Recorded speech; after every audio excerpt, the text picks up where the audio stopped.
Bon, là maintenant nous allons essayer d'améliorer notre code. Comme vous avez dit, une fonction a un seul rôle, quoi, comme son nom l'indique. Ici là, c'est retourne article du C là. Est-ce que nous avons remarqué, nous avons acheté une quantité précise ici. Ici dans la fonction add C là, nous nous retrouvons encore en train de vérifier le stock et de réduire le stock. Ceci, honnêtement, n'a pas sa place ici. Ça devrait se faire ici à l'intérieur. Là.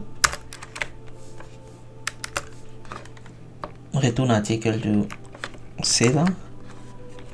On doit vérifier s'il y a assez d'articles si la quantité que nous voulons de cet article ici est supérieure à la quantité que nous avons. Si la quantité est supérieure à la quantité que nous avons dans notre stock, et puis nous réduisons le stock et nous ajoutons, nous retournons dans l'article ici. Donc ça nous rend notre fonction ci un peu légère, quoi. Lui doit se rassurer que l'utilisateur est bel et bien enregistré. Et celui-ci, nous le mettons à vrai. Nous mettons cet utilisateur-ci à vrai. C'est vrai que je n'apprécie pas trop cette manière d'écrire ici. Return user, ça va les informations comme nous avons eu ici. Donc nous avons juste un peu triqué, si je peux un peu dire ça, mais la fonction ce n'est pas propre. Nous allons venir ici implémenter une autre fonction. Nous allons l'appeler return user to C là. Elle est où? Comme la fonction présente que nous allons faire return l'article du C là, return user.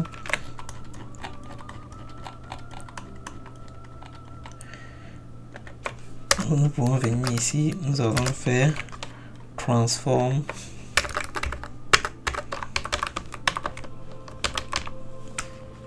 user to C là. Ok. Donc ce que nous allons faire, nous prenons cette adresse ici là. Et qu'est-ce qu'il nous retourne? Il nous retourne un user. Nous allons faire un peu comme ici.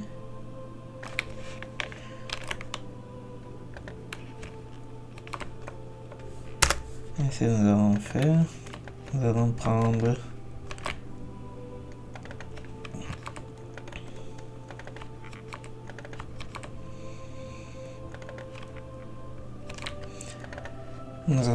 ce user. Nous allons prendre son nom à partir de cette adresse. Le nom de cette adresse.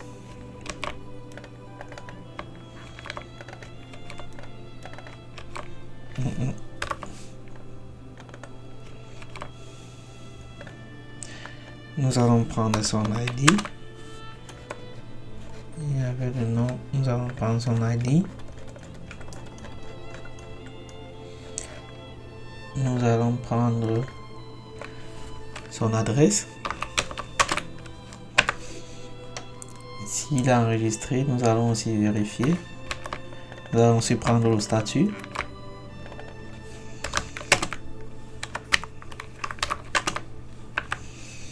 Nous allons prendre le statut. Et ici, en tant que C là, nous allons mettre maintenant true.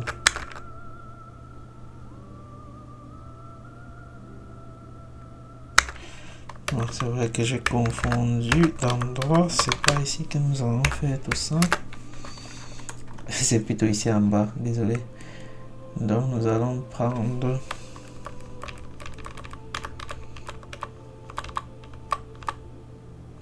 ok, nous allons prendre sa description, son ID.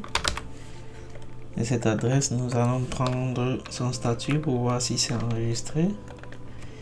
Il se registre. Et ici, nous allons le mettre à true pour dire qu'il est C là, parce que c'est la partie où on nous demande si c'est un C là. Nous allons valider là-bas, oui, c'est un C là.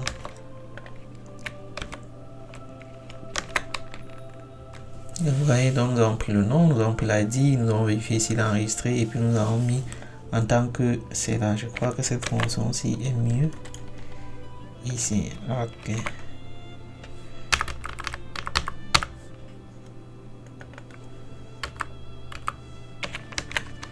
Et puis notre fonction est prête.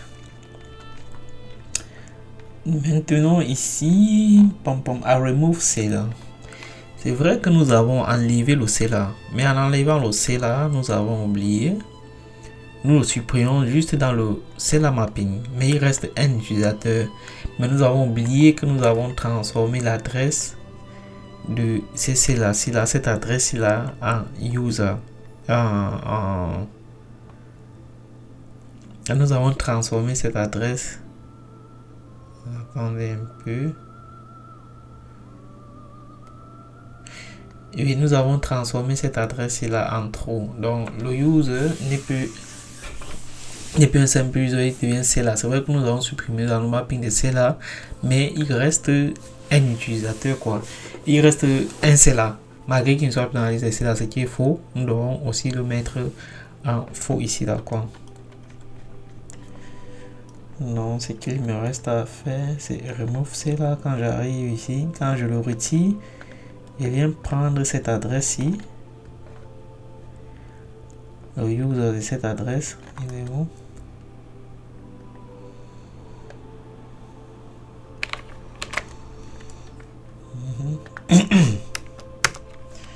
Le user de cette adresse-ci. Et c'est là.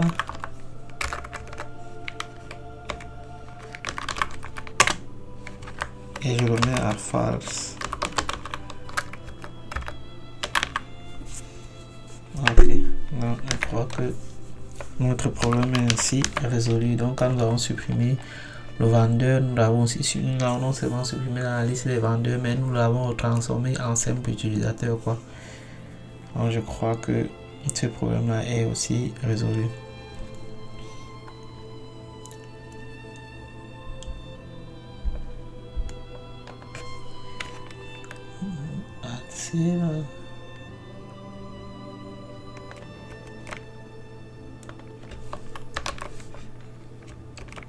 Ça ne va pas ici. Ok. Bon, nous allons compiler notre programme.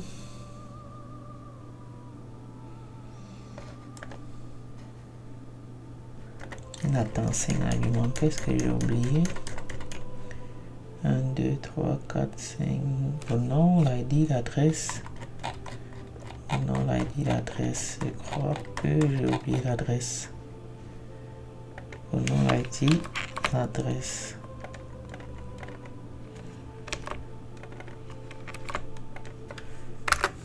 Ok.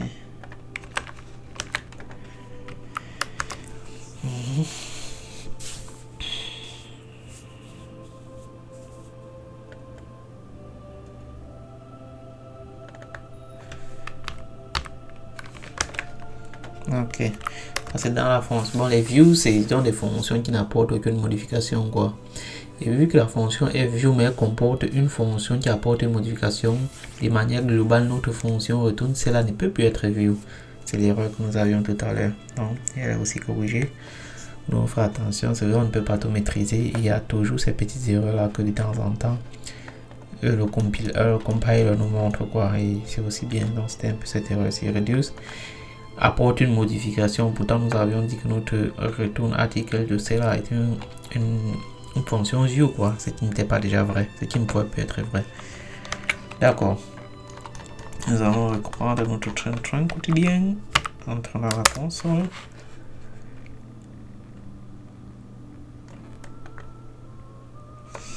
Et puis nous allons appeler notre célèbre Jama. Et oui, égale oui, transport marchandise from Detroit. Marchandise from Detroit. Ok, c'est bon. Testons. C'est bon, ça fonctionne bel et bien. Bon, je veux voir si j'ai des copies là quelque part.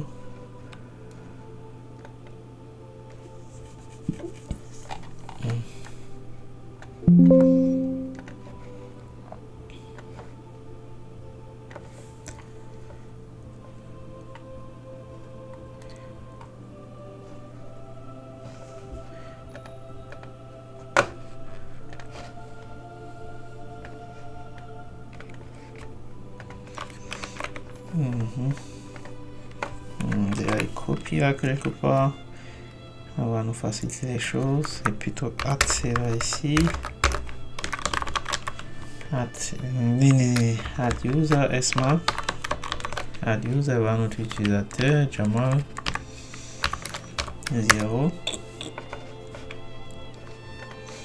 Nous allons add le deuxième utilisateur.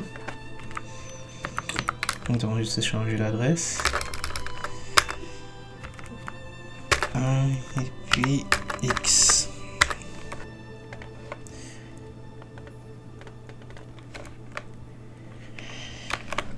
Oui. Zone.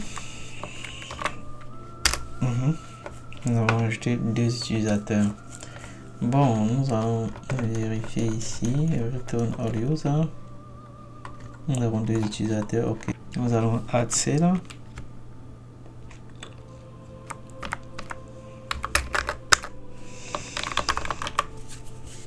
Là. Qu'est-ce qu'il prenait l'adresse, le nom des articles, la quantité, non pas encore d'articles, donc ce que nous allons ajouter là maintenant ce sont les articles. Add article, nous avons mangue, nous avons les quantités de mangue, nous avons la description. Les mangues d'un kilo. Nous avons son unit price, nous allons mettre à 3 €, les mangues d'un kilo. Et les quantités, nous allons mettre 100 mangues. Nous allons ajouter 200 bananes, 2 €, 2 kilos de bananes.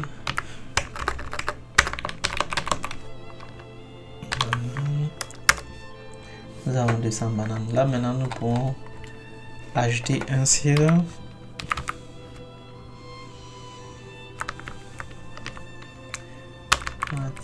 Voilà son adresse.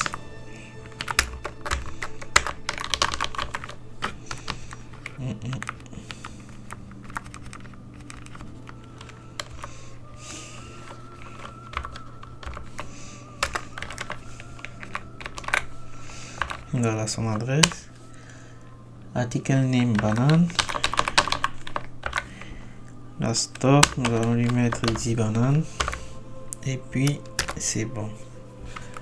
Est-ce que j'ai raté ici? Add là. Pas comme ça qu'on écrit là. Add là F comme fonction. Ok, nous avons notre nouveau là qui est là. Maintenant, nous allons retourner c'est user. Retourne user.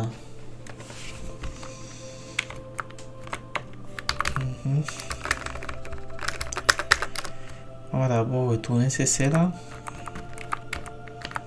pour voir son statut. Retourne. Et voilà, c'est X. Il a des bananes de 2 kg et il a 10 bananes. Maintenant, nous allons retourner ce même user.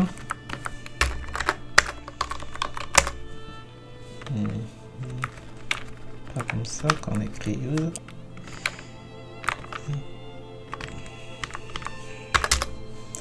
Voilà, user X. Il est quoi? Est-ce qu'il s'insère là? C'est false. Il y a un truc qui ne va pas.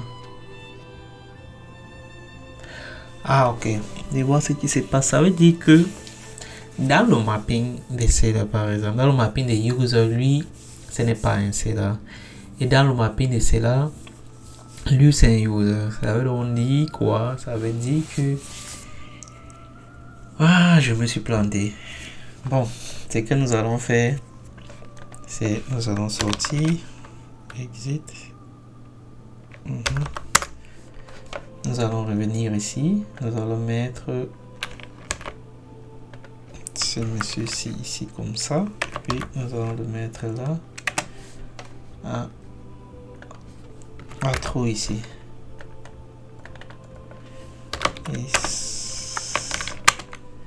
Et c'est là, nous allons le mettre ici à trop.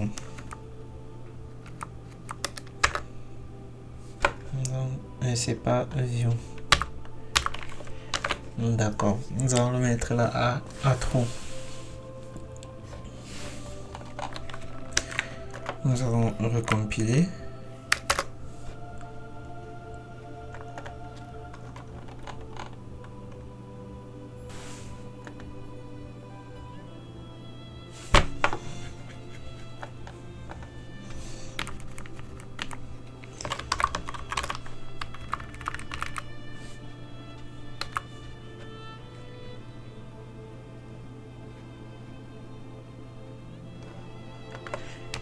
Comme ça.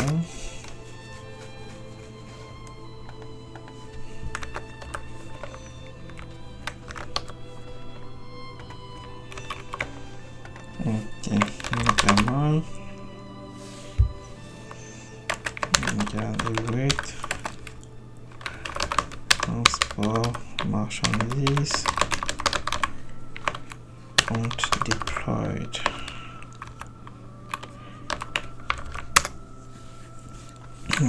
Test, ça marche. So, nous allons mettre nos utilisateurs. Diamant. On enregistre le second utilisateur.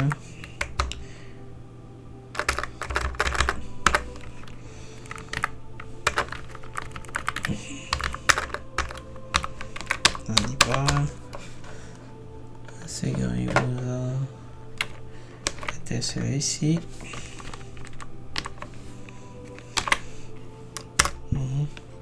Ok. Nous allons venir, nous allons retourner les users.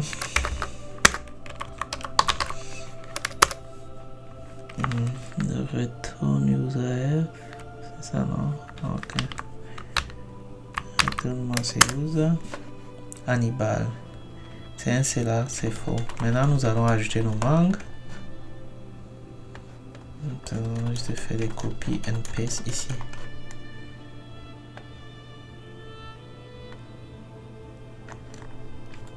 Alors, on va ajouter nos mangues là.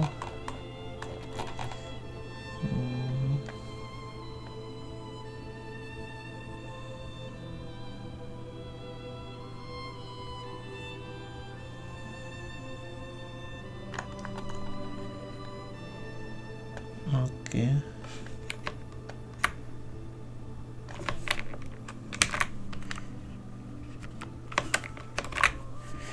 Donc, article 200 bananes. On fait pareil pour les mangues. 1 kilo. 1 kilo, 1 euro, 300 bananes. Ok, maintenant nous allons ajouter un C là. 300 bananes existent déjà.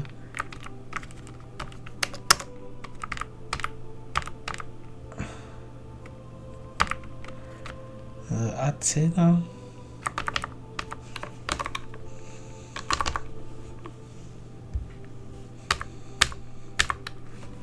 Ok, voilà notre C là. Le C là prend quoi? Il va prendre l'adresse, l'article name, l'adresse, l'article name, mangue, et puis il va prendre la quantité 10 mangues. Maintenant nous allons revenir sur return CA, retourne ce user. Il est un C là. Maintenant, je viens ici, retourne C là.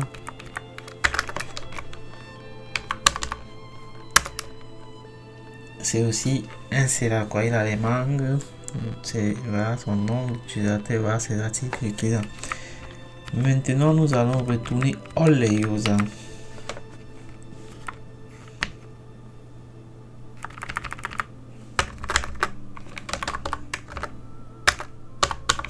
Nous verrons que nous aurons deux users. Rien ici. Nous verrons que nous aurons deux users. Maintenant, nous allons remove c'est là.